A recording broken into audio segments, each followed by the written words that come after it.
Oui bon, c'est vrai que ça fait un petit moment qu'on s'est pas vu, j'avais pas mal de tournages à droite à gauche, et puis avec la fin de la saison MotoGP, écoutez, je devais m'en remettre. Oui, puis bon, on excuse pour la casquette, la coupe qui est en dessous, ce n'est plus possible, hein. C'est plus possible. Bon voilà, la saison MotoGP 2019 vient de se terminer avec ce Grand Prix de Valence, retour à une vie vide pendant 4 mois, sans bruit, que du calme, voilà, sans couleur, sans saveur, En fait, c'est la pire période de l'année, en fait, l'intersaison. 19 grands prix répartis à travers le monde, des motos qui hurlent, des fans en délire, et là, d'un coup, boum, plus rien pendant 4 mois. Non, c'est chiant. Moi, ça m'affecte, en tout cas. Hein. Putain, mais comment je vais faire pour mes vidéos pendant l'intersaison? Y a rien à dire.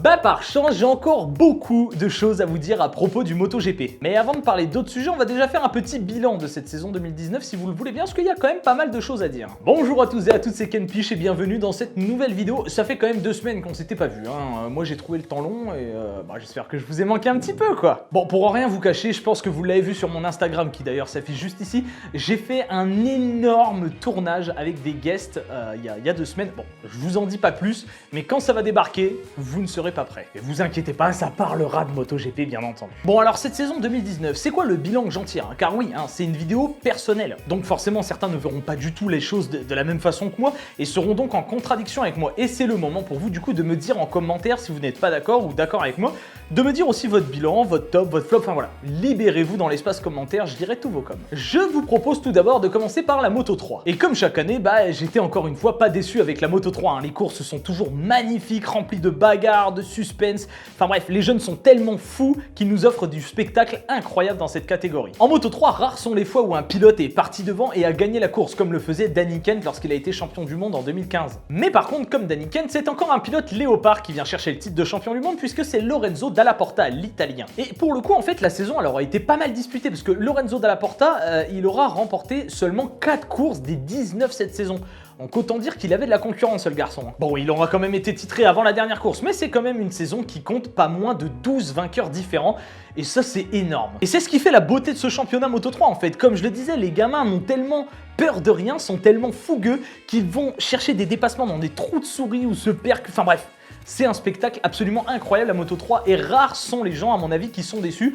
Là-dedans, ceux qui me regardaient, si on a un qui est déçu, franchement, je veux son argument. Hein. Bon, pour le coup, c'est une catégorie que je trouve encore sous-valorisée, surtout au niveau des constructeurs. Même si l'année prochaine, on a l'arrivée de Husqvarna aux côtés de KTM et Honda, avoir un championnat qui ne se dispute qu'entre 2 constructeurs, c'est quand même un peu dommage. Car je suis sûr que si Kawasaki ou Yamaha venaient mettre son petit grain de sel là-dedans en nous proposant une Moto 3 pas piquée des hannetons, il y a moyen quand même qu'il y ait encore plus de spectacle. Quant au pilote que je soutenais cette saison, c'était Tatsuki Suzuki. Malheureusement, il aura connu une saison plus que difficile entre les chutes, quand c'était de sa faute et pas de sa faute, et surtout le nombre de fois où il a terminé 4ème. Le pauvre, il était dans le groupe de 3, mais il finit pas 3ème. Voilà, en fait, il finit 4ème. C'est quand même pas de chance. Hein. Mon top pilote du coup pour cette saison Moto 3, ça aura été l'italien Celestino Vietti, que j'ai trouvé vraiment très solide. C'est une sorte de super rookie si vous voulez, même s'il n'est pas totalement rookie dans la catégorie, mais je l'ai trouvé vraiment très fort, très humble, très bon en course, et je pense qu'il va nous réserver de très belles surprises l'an prochain. Et mon flop malheureusement, même si c'est un pilote que j'aime bien de base, c'est Romano Fenati. Il ne termine que 16ème du championnat,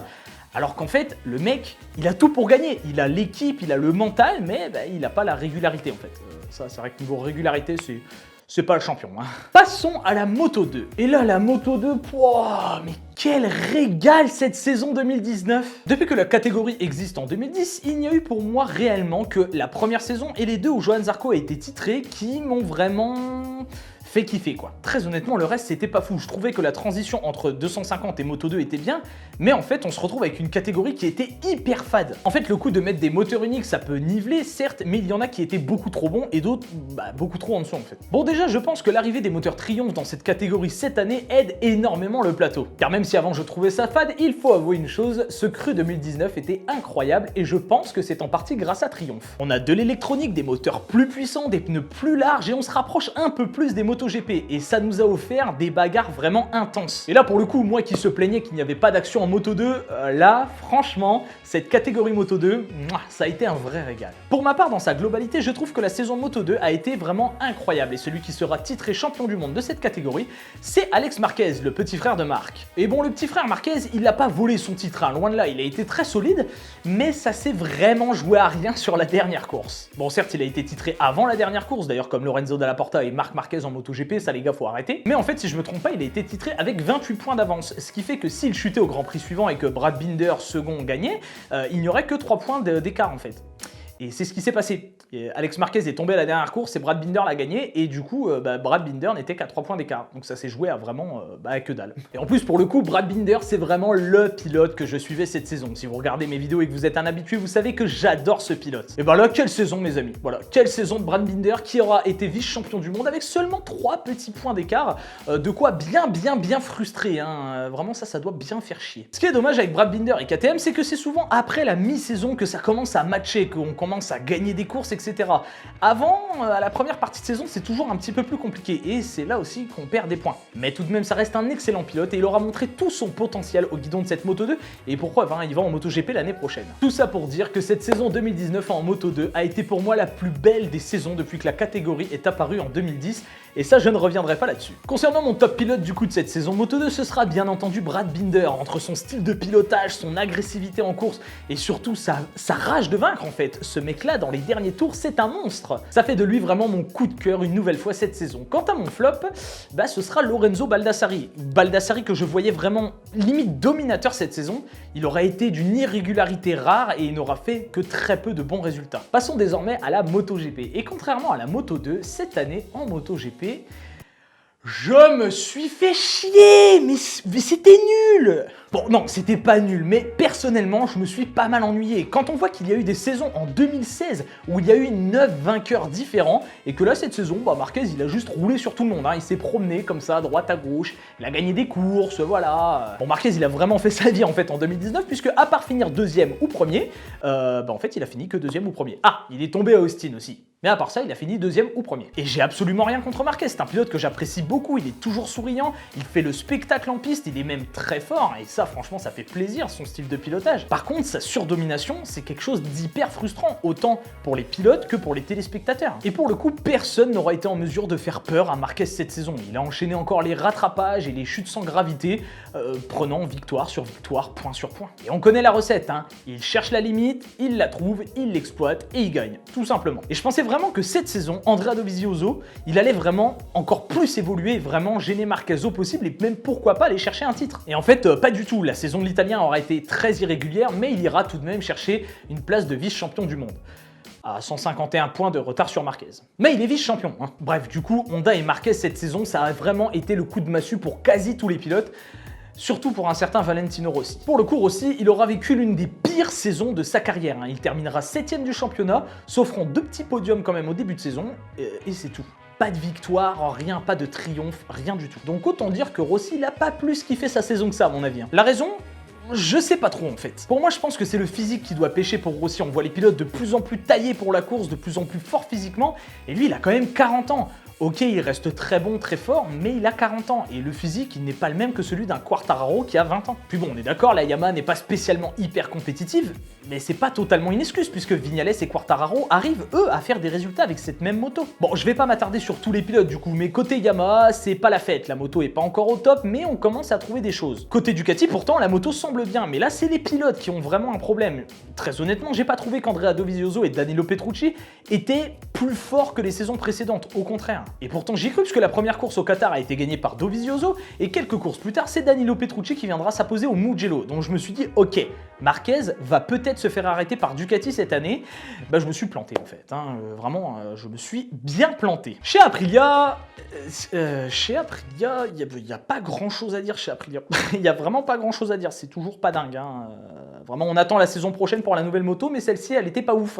Pour Suzuki cette saison c'était pas trop mal, j'ai trouvé que les pilotes manquaient encore de régularité mais je pense que ça viendra et honnêtement Joan Mir je l'ai pas trouvé si mauvais cette saison. Et chez KTM c'est très difficile cette saison honnêtement. Déjà chez Tech 3 on n'a fait quasiment aucun résultat, hein. Ça c'est un fait, on n'a fait quasiment aucun résultat chez Tech 3 si ce n'est aucun. Même si Miguel Oliveira aura fait une bonne saison, du côté d'Afficharin c'était plus compliqué. Et côté KTM officiel on a le départ de Johan Zarco à mi-saison qui déjà met un bon coup de massue à l'équipe autrichienne. Du coup il restait que Paul Espargaro et on a fondé tous nos espoirs sur lui et avec la pression qu'il devait avoir, pareil, les résultats n'étaient pas forcément au top. Et puis il y a Honda, et côté Honda, mis à part Marc Marquez, qui arrive à gagner réellement avec cette moto. Alors attention, je parle pas de faire un coup d'éclat à la Crutchlow qui a fait 2 ou 3 podiums cette saison, non.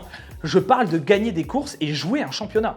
Là, c'est différent. Si on regarde bien, Lorenzo, il n'a fait aucun résultat. C'est un cas un peu à part puisqu'il était blessé et en plus, il annonce sa retraite. Donc peut-être que tout ça était déjà pensé depuis un long moment. Côté Nakagami, très honnêtement, une saison plutôt pas mal, mais loin de faire des coups d'éclat. Et puis Crutchlow, comme je l'ai dit, 3 podiums, mais ça s'arrête là en fait. Du coup, on en vient à se dire facilement que cette Honda, mis à part Marquez, personne peut la faire marcher. Et selon moi, c'est ça le réel problème du championnat. C'est qu'on a un pilote et une marque qui domine absolument tout, mais si vous mettez n'importe quel autre, enfin quasiment n'importe quel autre pilote sur cette moto, s'il n'a pas le même style que Marquez ou si ce n'est pas Marquez, ça ne marche pas. Enfin bref, cette saison 2019 MotoGP aura été pour moi un peu ennuyante et pas mal de déceptions. Et ce n'est pas en rajoutant des grands prix encore et encore que ça va s'améliorer, au contraire je pense. Côté pilote, j'en ai pas trop parlé de lui et c'est normal, mon top de cette saison c'est Fabio Quartararo, je voulais le garder pour là maintenant. Fabio aura fait une saison absolument hallucinante, même s'il était un peu meilleur aux essais qu'en course, il faudra tout de même admettre qu'il nous aura régalé et si je me trompe pas, il a fini 5e du championnat et ça c'est exceptionnel. Il aura enchaîné les podiums et pour moi Fabio est le seul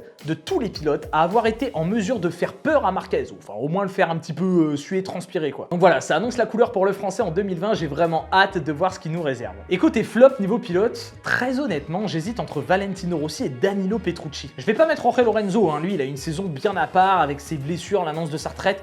Je vais pas le mettre là-dedans. Par contre, les deux Italiens, si. Je m'attendais vraiment à ce que Rossi reprenne du poil de la bête et aille chercher au moins une victoire cette saison. Et pareil pour Petrucci, après sa victoire au Mugello, je me suis dit ça y est, Petrucci a compris comment gagner. Avec cette Ducati, il va le faire. Finalement, pas du tout en fait. Les résultats étaient pas du tout là et la saison était catastrophique pour les deux. Enfin, ça, c'est mon point de vue. Mais ce n'est pas pour autant que je dirais que Rossi est fini. Non, loin de là. Et d'ailleurs, j'espère vraiment qu'il va continuer à faire fermer des clapets l'année prochaine. Voilà, la vidéo est terminée. J'espère qu'elle vous a plu. Merci de l'avoir suivi. Ça fait du bien de se retrouver un petit peu, discuter moto, ça fait kiffer. Dites-moi surtout dans les commentaires qu'est-ce que vous avez pensé de cette saison, dites-moi vos tops, vos flops et dites-moi si vous êtes d'accord ou non avec certaines choses que j'ai pu dire là-dedans. En attendant, merci d'avoir suivi cette vidéo, si elle vous a plu, je vous invite à la liker, la commenter, la partager, n'oubliez pas de vous abonner et de cliquer sur la petite cloche si ce n'est pas déjà fait. En attendant, je vous remercie d'avoir suivi cette vidéo, portez-vous bien et on se retrouve vendredi prochain pour un débrief de Canal+, cette saison Canal+, on va faire le bilan, etc. comme on a fait là. Merci d'avoir suivi cette vidéo, portez-vous bien et V à tous.